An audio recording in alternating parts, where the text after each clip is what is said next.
All right, Shalom Yashala. Call Halal Yahweh, Bahashim Yahweh Yahweh, Bahashim Yahweh Wahara Kodash Barakatham.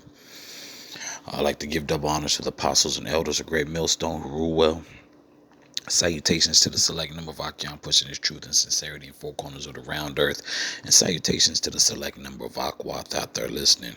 I'd like to get into a quick lesson. This is right here who we have on the screen is Dr. Martin Luther King's daughter. Dr. Michael King, I shall say. I forgot the other name that he has. His other, but Martin Luther King's daughter, I believe her name is Bernice King, and it just further proves, man, when a lot of our people are raised in a church house, they don't have the correct understanding of the scriptures, or like, oh, that possibly can't be there, or they'll say, or go to the further extent, oh no, there's no way my God, will allow people to do that, which is not the case. I'm gonna let the excerpt play. Then I'm gonna get probably just these two scriptures in Micah, just to prove a point on how the scriptures do say that. Pretty much on the contrary. Okay. I really agree with most, if not everything, that my father has said and taught.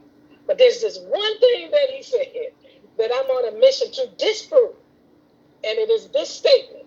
He said, one of the tragedies still of human history. Now, think about this. He said he's been gone for 53 years. So, 53 years later, this is what he said 53 years ago, and it still holds true.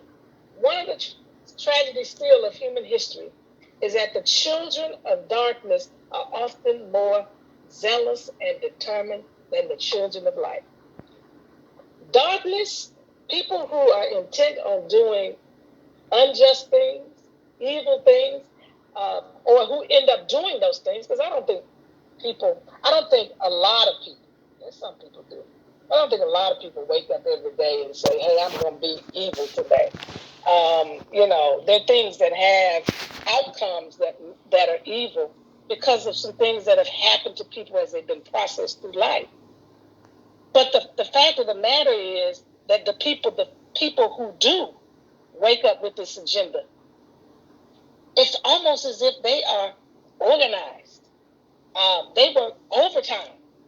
But then those of us in the light, children of light, seem to be a more lackadaisical. We kind of take our time through stuff. We don't have the same sense of urgency and determination and zeal and stick-to-itness. And so if we are going to reconcile, we're going to have that kind of stick-to-itness, and we're going to have to focus our energy and efforts on a daily basis toward eradicating what my father called the triple evils of poverty, racism, and militarism. Well, hey, little does Miss King know, people do, wake up plotting evil things. Because she did say, well, there are people, she's like, people who do carry out their agenda, they're organized. She's right. This is Micah 2, verse 1. Woe to them that devise iniquity and work evil upon their beds. When the morning is light, they practice it because it is in the power of their hand. Okay. We should all know, who's in the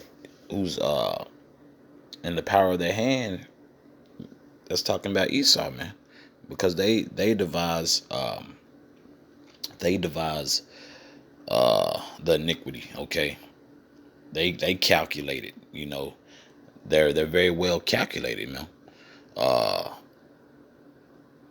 It's like, even just with everything that's going on now, even further back from anyone with Bill Gates to Jeff Bezos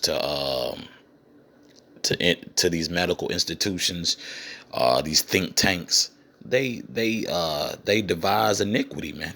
I'll reread verse 1 again. Woe to them that devise iniquity and work evil upon their beds when the morning is light. They practice it because it is in the power of their hand. It's in the power of their hand. You see the G summits, I forgot the exact number, but those summit, what's that, G G20 summits or whatever. You know, they got different numbers and branches and what have you. But, you know, Abrazayu, Akyam, and Akwat out there catch the drift. Verse 2. And they covet fields and they take them by violence, and houses and take them away. Okay, we all know who that is. When Esau sets up his embassies, okay, he's did it. He's done it for quite some time, man. Okay, he's done it from quite some time. Okay, America is the numero uno example. Okay, from the from islands that have that have been colonized by Esau. Hell, just going all over the place, man. One of my favorite examples is Rhodesia, which was named after who? An Edomite, man. Cecil Rhodes. Okay, he sat there and ravished that place, man. He really, you know, came there and pillaged the village. Okay, I'll reread verse 2 again in its entirety.